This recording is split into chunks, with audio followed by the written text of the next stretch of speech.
Even though this franchise doesn't necessarily mean a lot to me, I do really enjoy all the Mission Impossible movies, including the second one, by the way. I'm not going to tolerate any John Woo slander on this page.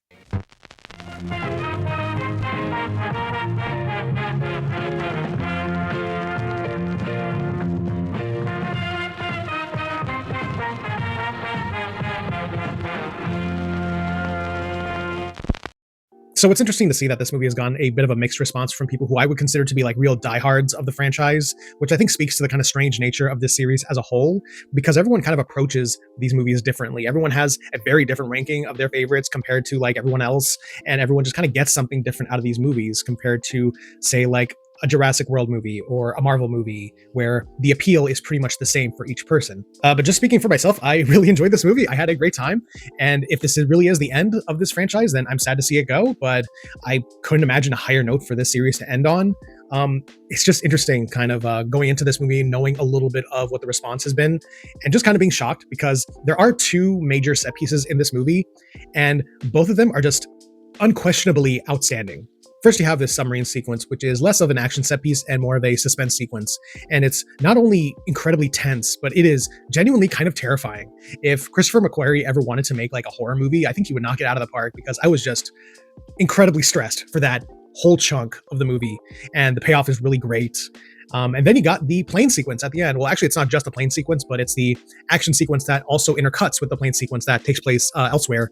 And really, the whole third act of this movie, I was just sitting there with like my mind just absolutely blown by what I was seeing and what these people were able to accomplish. I mean, obviously they had like a ton of money and resources behind them, so it's not like difficult to imagine them like getting this all together, but the sheer will and manpower involved is just astounding to witness.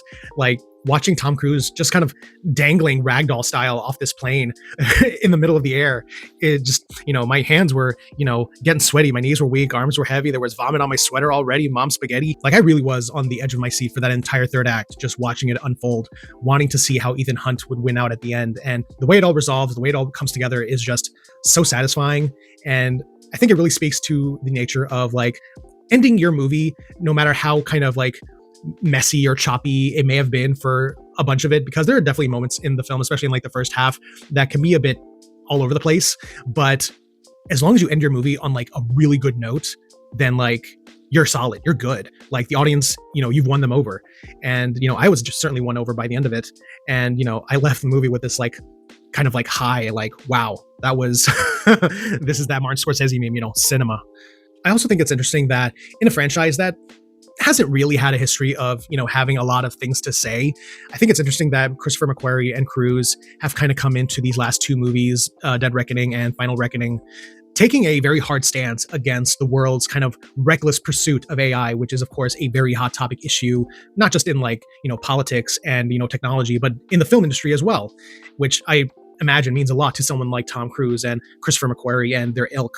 Because what I think this movie is ultimately trying to say is that as impressive as it can be to have something like AI present information or new ideas to you in the blink of an eye, it's never going to be able to replicate the sheer magic that is possible when you have people coming in and putting in the work. And say what you will about any of these movies, but what is undeniable is that the people always come together and they put in the work.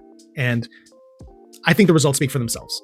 So those are my somewhat scattered thoughts on Mission Impossible: The Final Reckoning, which, scattered feels appropriate for this kind of movie. But yeah, those are my thoughts. If you've seen the film, feel free to let me know what you thought of it in the comments.